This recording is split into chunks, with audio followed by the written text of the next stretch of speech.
I'm Nisha DeGaring. And I'm Doug Jessup. Family Heritage Stories exist to give you ideas and examples of stories from the past to help shape the future. It could be anything like a recipe from Grandma or a vacation location where your ancestors came from. These stories deserve to be passed down.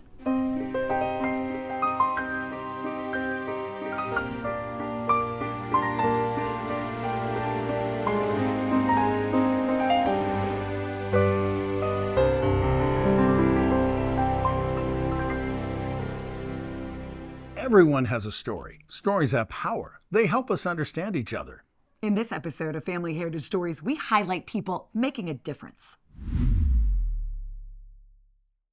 We all benefit from heroes among us. Now, they're going to say, it's just part of the job. But it's more than that. It's time for Hero Salute Stories.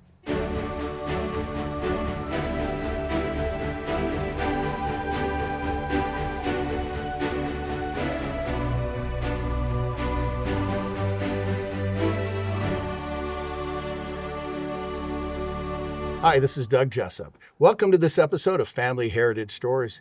With me today is a hero that you're going to hear about, this guy, Verdi White. Verdi, thanks for coming on today. Thank you. So we alluded to the hero thing, so I'm going to kind of just jump right into this thing. You, for a long time, had a pretty interesting job. I did. What were you doing? Well, I've had a couple of very interesting jobs, but the most sort of recently longer term job was in law enforcement, Homeland Security, for about 25 years. Whoa, that's a couple years. Without sounding silly, what in the heck possessed you to do that? Did you have a friend, a neighbor? I had a relative that I grew up with that lived down the street that was a Salt Lake City police officer, and that was my only real exposure to law enforcement. But he was a very interesting person to talk to, and it just seemed like it was something that I could do. Mm-hmm. And that I wanted to do because I really wanted to find a way to serve people in a way that of being able to de-escalate and help reduce conflict. That was kind of the way that I looked at it. Okay. Well, and you've got a book here that's written down a whole bunch of history. Why save it? I mean, nobody cares. Come on. Yeah. Well, I find we have a reunion every year for our family, and I find that the young kids actually have an interest in these stories, which is, to your point, what you're doing here with this. It's like they're astounded. They go, really? That's what happened? They're very interested in it, even at a very young age. Well, it's kind of like, okay, you were in law enforcement for a long time. You know, the technologies that from back then, and it's not that far along, but the technologies from when you were first starting to what the technologies are now. What's some of the big differences that people would go, geez, you had to do this, that, or the other? Oh, as far as you're talking about in the law enforcement area? Yeah. Well, you used to have a patrol car with a little light on the side, right? That's when I started. That's what you had, and then that over time, you have better lighting. You have computers in the cars. There's a lot of technology in the cars. The cars are more. They're better in a lot of ways because they're built for this, for that job. And so technology has changed a lot. You can do a lot of video cameras and things both in the car and on the officer themselves and all this stuff. So there's a lot of transparency out there that you didn't have. Like when I first started, there's a lot going on that anybody can see. So. Mm-hmm.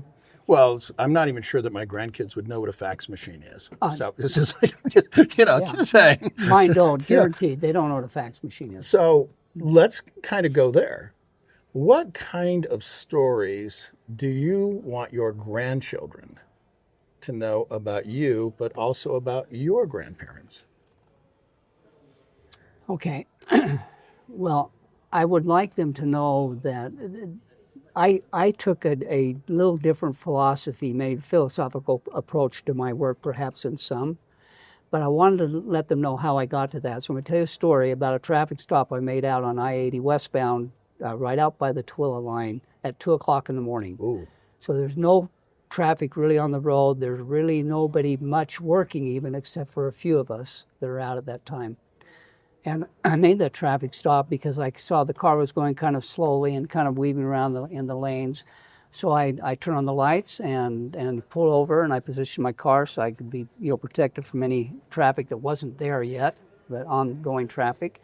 And went up and I asked him, I said, I'm coming to check on how you're doing, because I've noticed you're driving pretty slowly and your car is weaving around in this lane here. I'll make sure you're okay before we get you going on tonight. May I see, please, your driver license and your registration, which he, after kind of fumbling around a little bit, presented to me. I took it back in the car, and when I got back there and I contacted dispatch, they said the plate on that car has been stolen. Doesn't belong in that vehicle. So I gave them the information I had on the driver license registration, and it was kind of quiet for a little bit while they did the research, and then they came back. They said 354, which was what my call sign was, you have a person there that has an outstanding bench warrant, a huge one, for homicide out of Louisiana. Oh my goodness. Multiple homicides. So they're looking for backup remember, it's 2 o'clock in the morning and most everybody's not around. So we're sending a Tooele deputy over, getting things going while they're talking to me. So I went back up to the car, and I said to the person, I said, I think what we have to do now, because I've just checked your driver license and I know that there's an outstanding bench warrant you have to go in and take care of. And so he got out of the car. He was compliant with me. I put handcuffs on him, put him in my car. And then when I got him in my car, I got back into the driver's seat, and he said, "Officer," I can't remember what he called me. He said, "I want you to know, when you go back up to that car, there's a .357 Magnum sitting on there right by the passenger side over there. And when you came up the first time, my plan was to shoot you dead." Wow. He said, "But the reason why I didn't do that is because you treated me with respect when you came up to talk to me." He's a Southern gentleman, by the way. "You treated me with respect. That's why I didn't do it." So now I'm a brand new, probably a year or two into this, maybe a year. So a brand new trooper in that sense.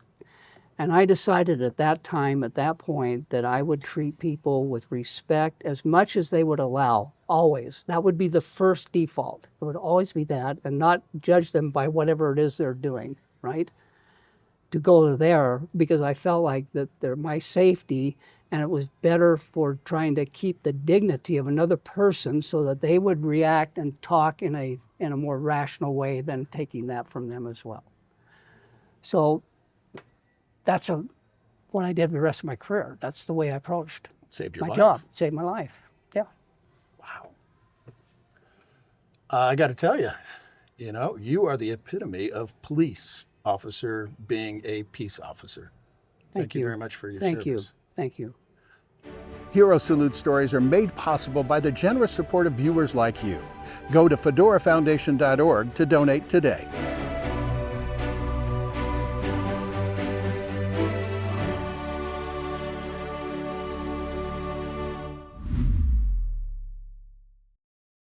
In this episode of Family Heritage Stories, Josh Romney shares his story.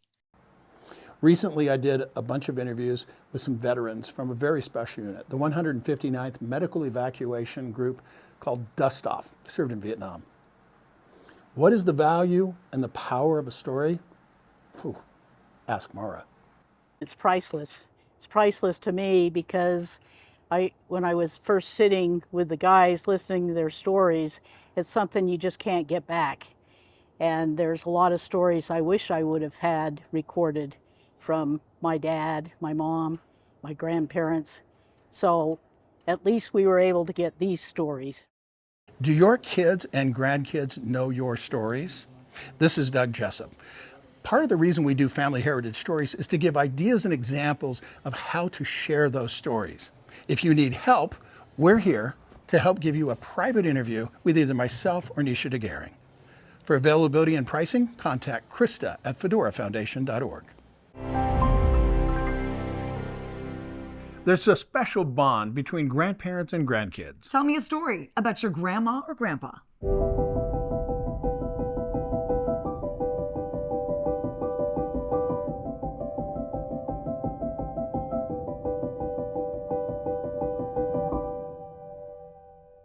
Hi guys, this is Doug Jessup with Family Heritage Stories. With me today, Josh Romney. So Josh, thanks for coming on today. Thanks, Doug. It's good to be here. The first question that I like to ask people, and you may or may not have been asked this one because I'm guessing you've been asked a lot of questions. Yeah. Okay. So the name of the show is Family Heritage Stories. What does heritage mean to you? Well, I have not been asked that question. Hey, I got one. I think it's the sacrifice and effort of all your ancestors, what they put in to give you the life that you have today. Yeah, it's a good point. So my favorite question, I'm just going to go straight out of the gate. My favorite question to ask people all around the world is tell me a story about your grandma or grandpa. So you get to pick, you got a whole bunch of them. I got a lot of them. I'll tell just one quick snippet that my dad's parents, so I'm going to use both, I'm cheating. Please, go for it. When the grandkids turned 12, they would take 4 or 5 of their grandkids on a trip around the country to see the country. And so at the age of 12, I got to spend 2 weeks with my grandmother and grandfather. I was not a very obedient 12-year-old, so they had a lot of patience. And I was with my cousins and brothers, and it was pretty wild. But we traveled from Utah through Arizona, Southern California to Northern California, through Vancouver, Banff, all the way across Canada till we ended up back in Detroit. So it was a long trip, a lot of driving, but I got to know them so well and learn about what motivated them, what inspired them, how much they loved each other, and just see that at a firsthand experience was really, really life-changing. And it's, I think about that trip all the time. Okay, so you mentioned Detroit, and your grandfather had something to do with Detroit. So the biggest question, of course, is what kind of car were you driving? Well, you weren't driving, but they were driving. Do you remember? Yes, he would get a free, I'm trying to think, I think it was a free Chevy van. And so he always, and like every 3 years, I think he got he got to pick a new vehicle. And he always picked a van because he always knew he was going to do those trips with his grandkids. So he always had a 2 or 3 year old Chevy van with a couple dings in it already. Yeah, well, So for people that don't know, what's the connection with Detroit? My grandfather, after high school in Utah, moved to D.C. to work with I believe he was a congressman, was in D.C., and then was assigned to work with the war effort for World War II. And as part of that, he went to Detroit to work with auto manufacturers to convert a lot of the factories to making planes and other things, and did such a good job. He caught the eye of American Motors, who hired him as a VP at American Motors. The president of American Motors died soon after, and he was promoted to be president of American Motors at a very young age. Wow. He actually took all of his savings, all of my parents' savings, my dad's savings, his siblings' savings, invested in the company. Because the stock tanked when he was named, because he's this no-name, young guy, but he believed in himself and made a very good living from that stock investment. Did very well, turned the company around, and was very successful. Well, very cool. Yeah. That begs the question, okay, not when you were 12, but, a little bit later, do you remember the first car you drove? First car I drove was a very old Chevy pickup. Had like the flared sides. My brothers and I was the third one in the family, or maybe the fourth to drive it. I think my dad drove for a while, then my pastor, my brothers. And after, it got beat up pretty good. Hi, I'm Verdi White II. You're watching Family Heritage Stories. We'll be right back. All right, now let's see if we can find first. No, that's not it. No, believe me, it's in there somewhere. No matter how rough you treat a rebel, it's awfully hard to hurt it. A survey of professional driving schools shows that they use more of our cars than any other kind. How am I doing? A lot better than yesterday. Turn left. I can't do it while you're watching me. Okay, turn left. Not here! How does it feel the first time out in traffic, Mr. Moss? Mr. Moss? Mr. Moss? Look out for the truck! What truck? Behind the bus! What bus? The Rebel has held its own against some of the worst drivers in the world. Should I turn the windshield wiper on? At this point, it looks like the Rebels are going to outlast the teachers.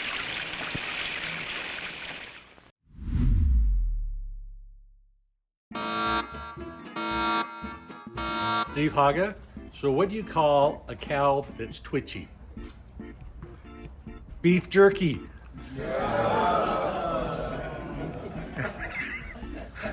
Okay, if you've got more, keep going. Steve Haga, what do you call a lamb that sings and dances? Lady Baba.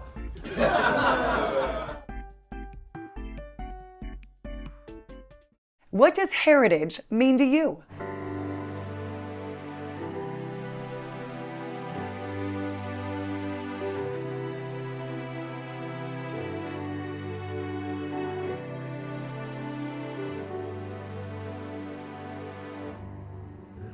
What does heritage mean to you, and why is it important to remember? Heritage is where we came from, right? It's the foundation of who we are. And you know, my personal belief and a tenet of my faith is none of us end up in the families we do, the communities we do, the opportunities to serve throughout our life by any mere coincidence, for sure.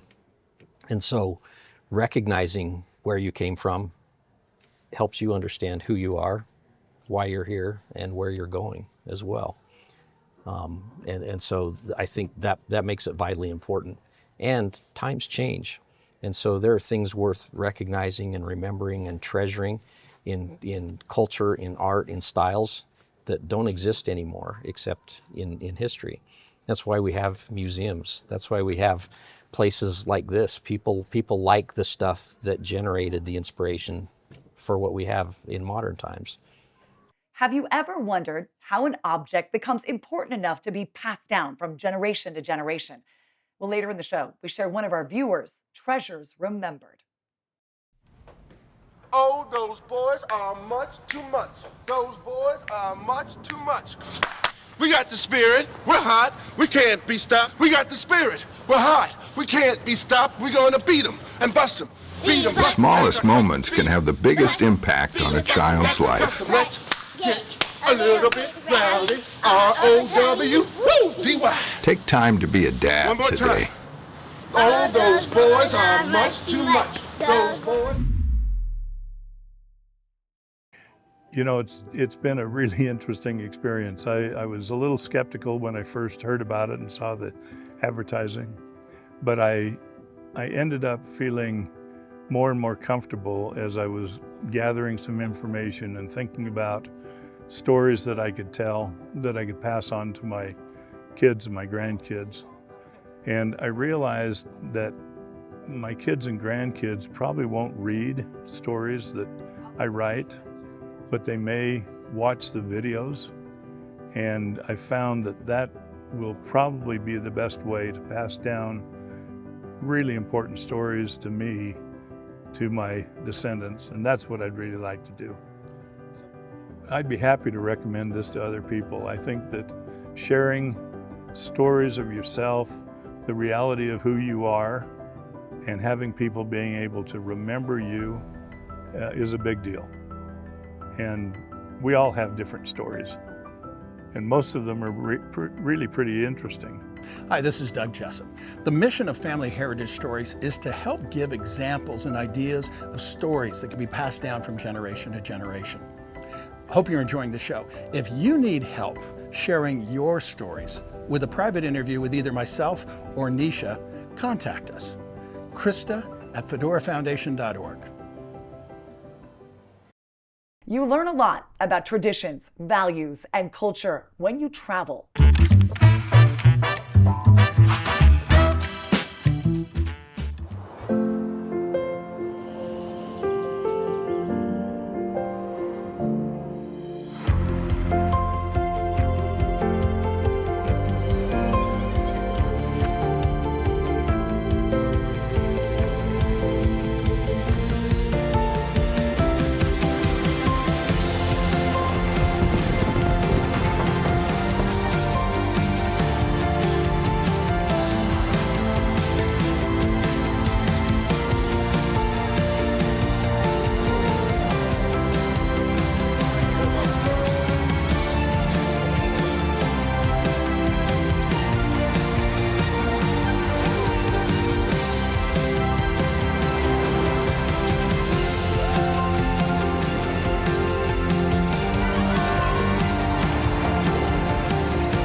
Your history is everywhere, if you know where to look. But searching through all this? Are you kidding me? Actually, Kindex makes it easy to gather records and add them to your online archive. So everyone can jump in and index their records, making every word searchable. With Kindex, I know them anyway.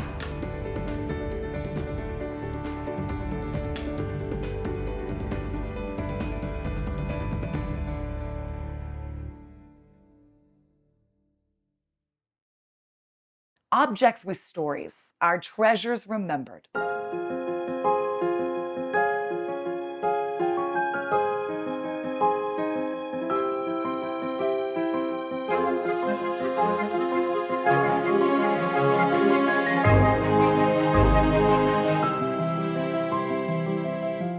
Everyone has a story. Objects with stories, now those are treasures remembered. And Jeff, you have something underneath the table here that has one heck of a story. Yeah, so this is, and it's kind of heavy, so there we go. We want to set it down here. Sure. It's going to block. Anyway, this is a Japanese war drum that Grandpa brought back from his days in the Navy and when he was stationed in Japan. So it was in his house for many, many years because of my association with Japan and love of Japanese things. When he was divesting of things, when the time was drawing near, he asked if I wanted to have it, and we never have gotten it restored. You can see on the top and on the bottom, it's you know, it's kind of blown out and dried out, basically, the leather. And so we've thought we need to get it restored one of these times so that it can be used.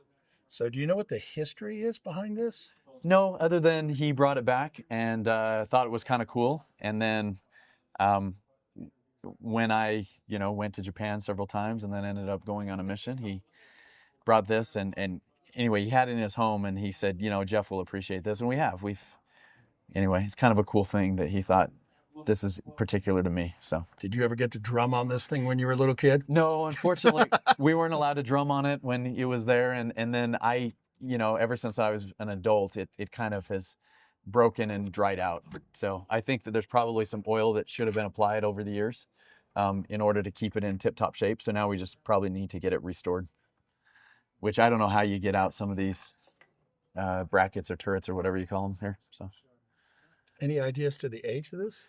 I am not sure, but I would see things like this all the time in like festivals.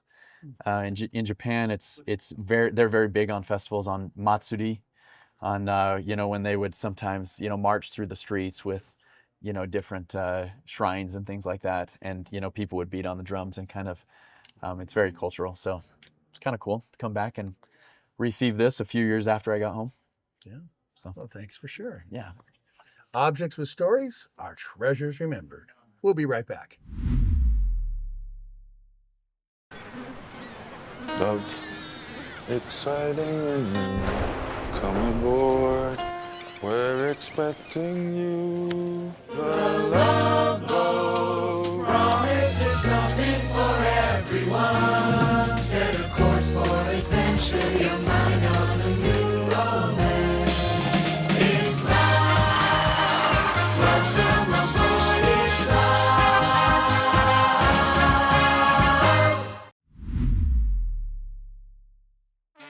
Everyone has a story. And sometimes those stories are told through music.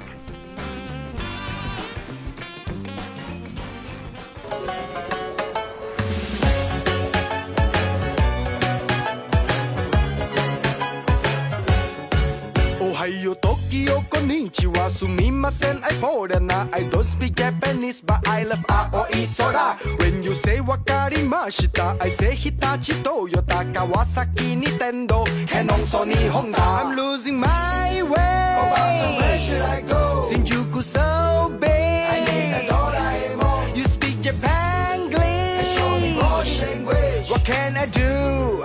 Where should I go?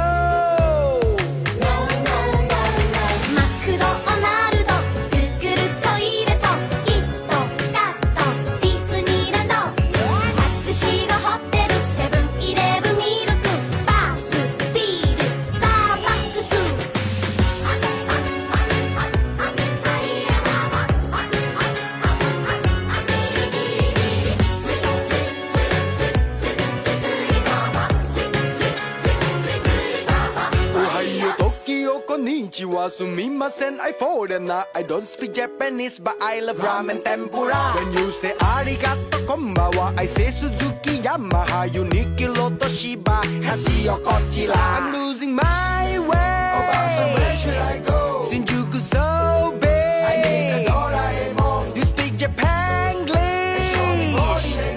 What can I do? Where should I go? Please take me home.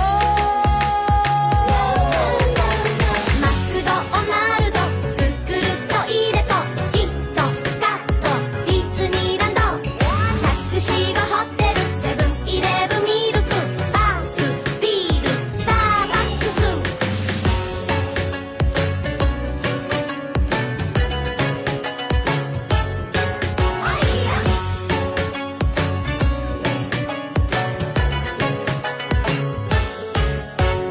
サラダハンバーガーサンドイッチソーセージコーヒーケーキアイスクリームコンビニフライドポテトエスカレーターアルコールバレーボールベースボールバスケットボールゴールフマクドナルドクックルトイレとキットカットディズニーランドタクシーがホテルセブンイレブンミルクバスビールスターバックスサラダハンバーガーサンドイッチソーセージコーヒーケーキアイスクリームコンビニフライドポテトエスカレーターアルコールバレーボールベースボールスリーソー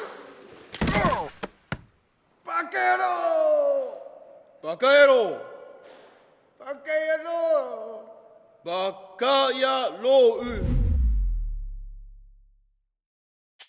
What makes you smile? Spry Natural Xylitol mints make me smile. I think it might help you too.